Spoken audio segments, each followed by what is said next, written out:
Hello नमस्कार दोस्तों, मैं आपका दोस्त विपिन स्वागत है एक बार फिर से आपके अपने यूट्यूब चैनल कंपटीशन एग्जाम पर। देखिए फ्रेंड्स, जैसा कि हम आपने देख पा रहे हैं, लास्ट वीडियो में हमने जिला सीरीज स्टार्ट की थी और जिला सीरीज में हमने पहला जो डिस्ट्रिक्ट था जिला हरिद्वार, वो हमने कवर कर लिया है पूरा। आपको मैं इसका लिंक डिस्क्रिप्शन में दे दूँगा, ठीक है। तो इसी को देखते हुए हमने जिला सीरीज अपनी कम्प्लीट करनी है। उसी के चलते हुए हमने नेक्स्ट जो डिस्ट्रिक्ट कंप्लीट करना है वो है अपना जिला बागेश्वर, ठीक है। बागेश्वर के बारे में थोड़ी डिटेल से जानकारी प्राप्त करेंगे। देखिए, एक भी आपका डाउट्स नहीं रहने वाला है यहाँ से, ठीक है। डाउट सारे कंप्लीट कराए जाएंगे, आपके नोट्स द्वारा आपको पढ़ाया जाएगा। जो भी चीज़ आपकी छुट्टी होगी उसे आप कंप्लीट कीजिएगा, ठीक है। नई चीज़ें मिलेगी आपको देखने को, और जो आप पढ़ रहे हैं वो तो आपके सिलेबस में ही, ठीक है। अंदर से बात करूँगा थोड़ी मैं। देखिए, भारी भारी तो आपसे सब कुछ लगभग पता ही है आपके बागेश्वर के बारे में। थोड़ी डिटेल से अंदर के बारे में, एक एक चीज़ के बारे में हम थोड़ी डिटेल से बात करेंगे, ठीक है।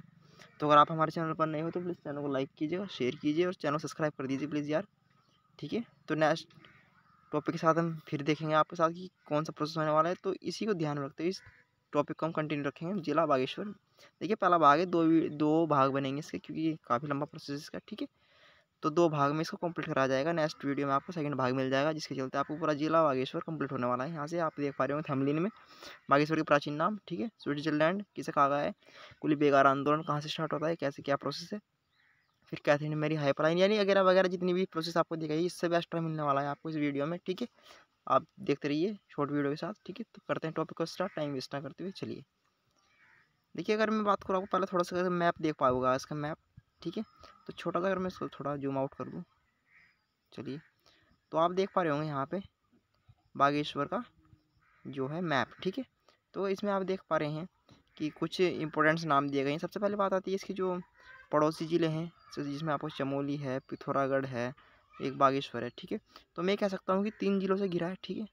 3 जिलों से घिरा है आपका कौन सा जिला बागेश्वर, ठीक है। उसके अंदर कुछ इंपॉर्टेंट्स नाम दिए गए हैं, जिसमें आपको पिंडारी ग्लेशियर है, ठीक है, जहाँ से पिंडारी नदी का उद्गम होता है। सुंदरडूंगा है, ठीक है। कफनी है, वेरी वेरी इंपॉर्टेंट। दुगनागिरी है, ठीक है। बैजनाथ है, गरुड़ है, कोसानी है, ठीक है, कोसानी नदी, बागेश्वर, ठीक है, कंडा, कपकोट, श्यामा, ये वगैरह वगैरह और भी हैं गाइज, ठीक है। ये तो सिर्फ एक मैप थ्रू बताया गया है कि आपको ये क्षेत्र यहाँ पे मिलने वाले हैं आपके टॉपिक के अनुसार, ठीक है, जहाँ से क्वेश्चन बनने के चांसेस ज़्यादा होते हैं, ठीक है। तो अगर मैं थोड़ी सी आगे बढ़ूँ, ठीक है, इस आपको मैप समझ में आ गया होगा, आप इसे देख सकते हैं दोबारा से, ठीक है। उसके बाद अगर मैं इसे बताऊं कि आपको इसे याद कैसे रखना है, तो आप एक ट्रिक से याद रख सकते हैं, कैप, ठीक है। यहाँ पे कैप दिखाई गई है आपको, क्या CAT कैप, ठीक है, CAP कैप, जिसमें आपको चमोली देखने को मिलेगा, अल्मोड़ा है, और यहाँ पे पिथौरागढ़, यानी कि इसके जो पड़ोसी ज़िले हैं ये आपके कैप से याद हो सकते हैं, ठीक है। थोड़ा आगे बढ़ते हैं। अब बात आती है बागेश्वर की, ठीक है, बागेश्वर जिला। तो सबसे पहले अगर मैं बात करूँ इसकी, जिला बनने से पहले का जी क्या था, अल्मोड़ा के अंदर ही छोटी सी तहसील के रूप में काम करता था, ठीक है। यानी तहसील के रूप में था आपका बागेश्वर एक अल्मोड़ा के अंदर, ठीक है, जब तक बागेश्वर जिला नहीं बना, ठीक है। जिला बनने से पहले क्या था, ये अल्मोड़ा के अंदर एक तहसील के रूप में था, ठीक है। उसके बाद 15 सितंबर 1997 को क्या बना, जिले के रूप में बना, ठीक है, जिला बन गया था। इसका मुख्यालय कहाँ बनाया गया, बागेश्वर में इसका मुख्यालय है, ठीक है। और उसी के चलते जब ये बागेश्वर बना तो 2 जिले और बने थे, RCB से आप याद रख सकते हैं, ठीक है। चंपावत है, आपका रुद्रप्रयाग है, और बागेश्वर जो मैं आपको बता रहा हूँ, ठीक है। ये तीनों जिले बने हैं आपके 15 सितंबर 1997 को बने हैं, ठीक है। आप सिर्फ 1997 याद रख लीजिए, ठीक है, काम चल जाएगा आपका। 15 सितंबर आपसे ज़्यादातर नहीं पूछता है, लेकिन फिर भी आपकी नॉलेज के लिए आपको पता होना चाहिए, ठीक है। दूसरी बात ये आती है कि देखिए, नदियों का संगम काफ़ी फेमस है पूरे उत्तराखंड के अंदर, ठीक है। तो जो आपका बागेश्वर है, जिला बागेश्वर जो है आपका, ये 2 नदियों के संगम पर मिला है। एक सरयू है आपकी, और आपकी गोमती है, ठीक है। GS यानी कि इसकी आप याद रख सकते हैं। देखिए, ट्रिक से याद रखना ये एक लॉजिक ये भी है कि आपको ट्रिक भी याद रखनी पड़ती है फिर, ठीक है। तो ट्रिक से अच्छा ये है कि आप इसे सिंपल याद कर लीजिए, आपको याद हो जाएगा अच्छी तरह से, ठीक है। तो गोमती और सरयू के संगम पर आपका बागेश्वर है। सीधा पूछा जाता है कि बागेश्वर किन 2 नदियों के संगम पर बसा हुआ है, तो आप यहाँ से बता सकते हैं, ठीक है। उसके बाद देखिए, यहाँ पे एक प्राचीन कहानी या कहावत भी है कि यहाँ पे क्या है कि जो शिव भगवान भोलेनाथ हैं, वो किस रूप में रहते हैं यहाँ पे, व्याघ्र यानी शेर के रूप में रहते हैं। तो इस वजह से इसका नाम एक और देखने को मिलता है, व्याघेश्वर इसका नाम देखने को मिल जाएगा, ठीक है। व्याघेश्वर इसका नाम देखने को मिलता है, क्योंकि यहाँ पे ऐसा माना जाता है कि जो शिव भोलेनाथ है वो व्याघ्र के रूप में यहाँ पर रहते हैं, ठीक है।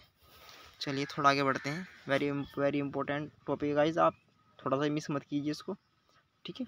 उसके बाद बात आती है बागेश्वर। देखिए 2 पर्वतों से घिरा हुआ है, जिसमें आपको पश्चिम में नीलेश्वर और पूर्व में बिलेश्वर आपको देखने को मिल जाएगा। ठीक है, वेरी वेरी इंपॉर्टेंट है।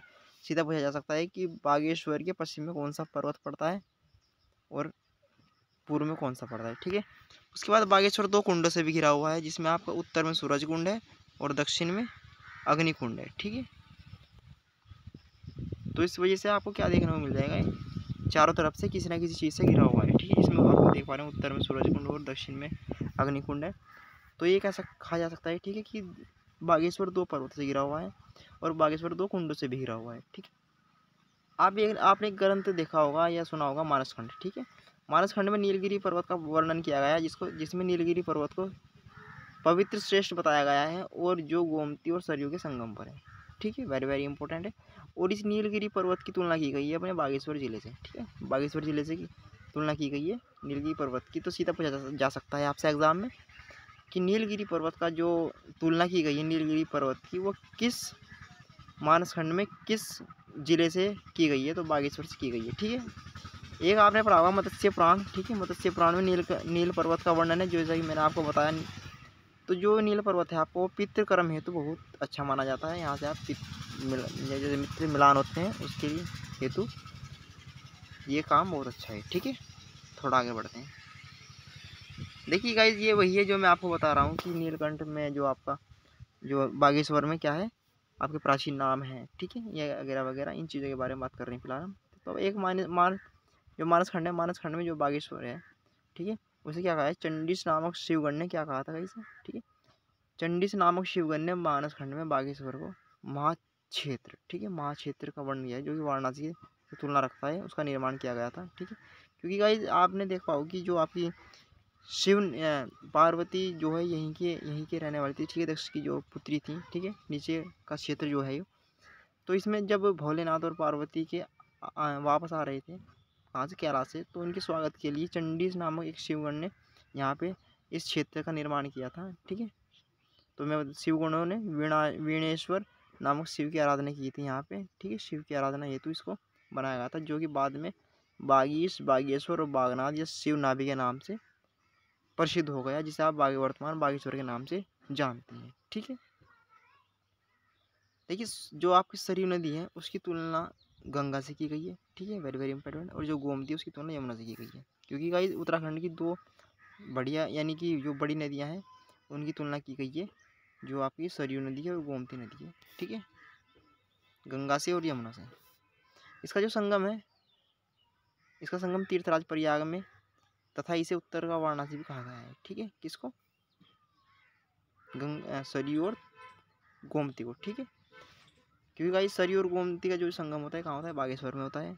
और इन्हीं की तुलना को, यानी कि आप देख पा रहे हो गंगा और यमुना का संगम कहाँ होता है, तीर्थ यानी प्रयागराज में होता है। और जो प्रयागराज है आपका वो कहाँ है, उत्तर प्रदेश के अंदर में अंडर में आता है। ठीक है, तो उसी प्रकार से जो उत्तराखंड में बागेश्वर जिला है उसके अंदर जो 2 नदियाँ हैं सरयू और गोमती, उनका संगम तीर्थराज प्रयाग जो है वो आपको उसे में माना जाता है, और जो इसे उत्तर का वाराणसी कहा जाता है। ठीक है, वेरी वेरी इंपॉर्टेंट है। उसके बाद नील पर्वत को विंध्य पर्वत के नाम से आता है, क्योंकि विंध्य जो पर्वत है वो क्या है, काफ़ी बड़ा पर्वत है। और उत्तराखंड में विंध्य पर्वत को, जो नील पर्वत है उसे विंध्य पर्वत के नाम से विख्यात है। ठीक है, मानसखंड में बागेश्वर को अग्नि तीर्थ कहा गया है, वेरी वेरी इंपॉर्टेंट। सीधा पूछा जा सकता है कि मानसखंड में बागेश्वर को कैसे नाम दिया जाता है, या अग्नि तीर्थ का अन्य नाम क्या है, तो बागेश्वर। ठीक है, वेरी वेरी इंपॉर्टेंट है, इसे भी आप मिस नहीं करेंगे। उसके बाद बागनाथ मंदिर। देखिए मंदिर अलग से पढ़ने वाले हैं बिल्कुल, और लेकिन यहाँ से कुछ इंपॉर्टेंट फैक्ट हैं या बातें हैं जो मैं आपको यहाँ से क्लियर करना चाहता हूँ आपके साथ। तो एक सबसे पहली बात, ये बागनाथ मंदिर बागेश्वर के अंदर है। ठीक है, बागेश्वर। उसके बाद भगवान शिव को समर्पित है, वेरी वेरी इंपॉर्टेंट। बागनाथ मंदिर भगवान शिव का समर्पित है, गोमती और सरयू के संगम पर है, ये भी आप बता देंगे। अगर मैं इसकी बात करूँ निर्माण की, तो निर्माण इसका देखिए 2 तरह से माना जाता है। एक तो 9वीं या 10वीं सदी में कत्यूरी शासक हुए हैं Bhudev, very very important. Bhudev, देखिए हिस्ट्री पढ़ने के बाद आपको सारे डाउट्स क्लियर होने वाले हैं यहाँ से, जब हम हिस्ट्री की बात करेंगे जिसमें आपके कत्यूरी वंश पढ़ने वाले हैं। ठीक है, या फिर जो भी आपका चंद वंश, आपके कत्यूरी वंश, पवार वंश, ये सब पढ़ने वाले हैं। ठीक है, तो हिस्ट्री भी पढ़ने वाले हैं हम जीरो से, कोई दिक्कत नहीं है इसमें। लेकिन यहाँ से हम थोड़ा जीके क्लियर करने वाले हैं। हम पहले जिला से रजिस्टर खत्म करें, उसके बाद नए टॉपिक के साथ आपके सामने होंगे। ठीक है, तो 9वीं और 7वीं सदी क्या है, आसपास जो कत्यूर शासक हैं भूदेव द्वारा इसको निर्माण किया गया है, ठीक है। और जो देखिएगा अगर मैं हिस्ट्री की बात करूँ थोड़े से पढ़ने से पहले अगर मैं आपको बता दूँ तो जो भूदेव है, ठीक है, तो ये क्या है, भ्रमण शत्रु है, ठीक है, वेरी वेरी इंपॉर्टेंट। यानी कि बौद्ध धर्म के खिलाफ ये आवाज़ उठाने वाले एक शासक रहे हैं जो कि कट्टर ब्राह्मण रहे हैं। ब्राह्मणों की भी हत्या की है, करवाई भी है, तो कट्टर ब्राह्मण के नाम से भी जाने जाते हैं। तो सीधा पूछा जा सकता है कि कट्टर ब्राह्मण को किस शासक को कहा जाता है, ठीक है, या बौद्ध धर्म के खिलाफ कौन सा शासक रहा है, ठीक है, या भ्रमण शत्रु कौन थे। ऐसी इस तरह से आपसे किसी प्रकार से क्वेश्चन बन सकता है यहाँ से, फैक्ट है सीधे। अगर मैं इसके जीर्णोद्धार की बात करूँ तो 1902 में लक्ष्मी चंद द्वारा, जो कि चंदवंश से बिलोंग रखते हैं, चंदवंश से, उन्होंने कराया था 1602 में, ठीक है, 1602 में इसका जीर्णोद्धार किया गया है। उसके बाद 9वीं सदी, देखिए 2-4 बातें जो आपको नोट्स करके भी पता होनी चाहिए कुछ, ठीक है। तो जो भी 9वीं या सदी भूदेव परस्पर शिलालेख मिला है इसमें व्यागेश्वर लिखा हुआ है, ठीक है, वेरी वेरी इंपॉर्टेंट। व्यागेश्वर के बारे में जिसने डिटेल्स दी है या जिसे बताया जाता है वो है आपका भूदेव, जो कि व्यागेश्वर के नाम से विख्यात है। और 9वीं या 10वीं सदी का जो मैंने आपको बताया कि निर्माण, इसमें परस्पर शिलालेख मिला है भूदेव का, वेरी वेरी इंपॉर्टेंट है। उसके बाद अगर मैं बात करूँ थोड़ी सी इसकी शैली, ठीक है, तो शैली में अगर मैं आप बताओगे तो नागर शैली में बना हुआ है आपका बागनाथ मंदिर, ठीक है। उसके बाद उत्तरदायित्व मेला, ठीक है, यानी मकर संक्रांति पर लगता है एक मेला यहाँ पे, जो कि तिरमागी के आसपास बढ़ता है, उत्तरायणी मेला, ठीक है, वेरी वेरी इंपॉर्टेंट है। यहाँ पे उत्तरायणी मेला कब बढ़ता है, तो मकर संक्रांति पर तिरमागी के आसपास, ठीक है। थोड़ा आगे बढ़ने के बाद आप देखोगे कुली बेगार आंदोलन, वेरी वेरी इंपॉर्टेंट है। देखिए कुली बेगार आंदोलन बिल्कुल एक अलग टॉपिक है, ठीक है, मैं इसको आपको अलग से ही पढ़ाऊँगा, लेकिन यहाँ पे थोड़े क्योंकि बागेश्वर के अंदर आता है, बागेश्वर से जुड़ा हुआ है, तो यहीं से मैं इसकी जो मैं बात करने वाला हूँ। और बागेश्वर जो मैं आपको बता रहा हूँ बागनाथ मंदिर, वेरी वेरी इंपॉर्टेंट, तो वहीं से ही जुड़ा हुआ है, ठीक है। तो कुली बेगार आंदोलन सबसे पहली बात ये स्टार्ट कब हुआ था, 14 जनवरी 1921 को, वेरी वेरी इंपॉर्टेंट, 14 जनवरी 1921 को मकर संक्रांति के दिन बागनाथ मंदिर का प्रांगण यानी कि दहलीज प्रांगण से इसकी शुरुआत की गई थी, जिसका नेतृत्व किसने किया था, बीडी पांडे, बजरत पांडे ने किया था। जिसे कुर्मांचल केसरी की उपाधि से भी नवाजा गया है, very very important. Kurmanchal Kesari के नाम से किसको जाना जाता है, तो बीडी पांडे यानी बजरत पांडे को। किस प्रकार से क्वेश्चन बन सकता है, आपको हर तरह से सावधान रहना होगा, ठीक है। महात्मा गांधी ने इस क्रांति को रक्तहीन क्रांति के नाम से कहा, यानी बताया इसको, तो सीधा पूछा सकता है कि रक्तहीन क्रांति के नाम से किस आंदोलन को जाना जाता है, तो वह है आपका कुली बेगार आंदोलन, ठीक है। Satyadev, very very important, Satyadev ने इसको असहयोग की प्रथम ईंट कहा है, क्योंकि जब असहयोग आंदोलन चला तो उसकी प्रथम ईंट को किसको कहा गया है, कुली बेगार आंदोलन को, ठीक है। प्रांगण में एक जल पुलिस चौकी बनाई गई है जिसका निर्माण 19 सितंबर 2016 को किया गया था, ठीक है, 19 सितंबर 2016 को। उसके बाद बैजनाथ, ठीक है, बैजनाथ एक जगह भी और बैजनाथ एक मंदिर भी है, वेरी वेरी इंपॉर्टेंट, जिसका दूसरा नाम कार्तिकेयपुर है, ठीक है, क्योंकि ये त्यूरी राजवंश की क्या रही है, राजधानी रही है। गोमती और गरुड़ के संगम पर 2 नदियां हैं यहाँ पे, इनका संगम होता है बैजनाथ में, ठीक है। बैजनाथ एक मंदिर समूह भी है जिसके अंदर 17 या 26 मंदिर आते हैं लगभग, कन्फाइंड नहीं है ये, ठीक है। तो कत्यूर व चंदो शासकों का जो जीर्णोद्धार है वो इस मंदिर को कराया गया है, ठीक है। कत्यूर व चंद शासकों ने इसका क्या किया है, जीर्णोद्धार किया है, ठीक है। उसके बाद लंबे समय तक कत्यूर की राजधानी भी रहा, जैसे मैंने आपको पहले बता दिया है, ठीक है। कुल देवी इसकी कोट ब्राह्मणी, नंद भगवती जिसे वो आप बोलते हो कोट ब्राह्मणी, वेरी वेरी इंपॉर्टेंट। सीधा पूछा सकता है कि कत्यूरियों की जो कुल देवी है वो कौन है, तो कोट ब्राह्मणी है, ठीक है। एक आपको नरसिंह देव यहाँ से जुड़े हुए हैं, राजधानी बैजनाथ स्थानांतरित की गई थी, ठीक है। यहाँ बैजनाथ जो राजधानी स्थानांतरित करने वाले व्यक्ति थे वो नरसिंह देव थे, वेरी वेरी इंपॉर्टेंट यहाँ बैजनाथ, ठीक है। उसके बैजनाथ के एक पास एक जगह पड़ती है आपकी गंगोली, ठीक है, गंगोली, जिसमें आपको एक मंदिर देखने को मिलेगा।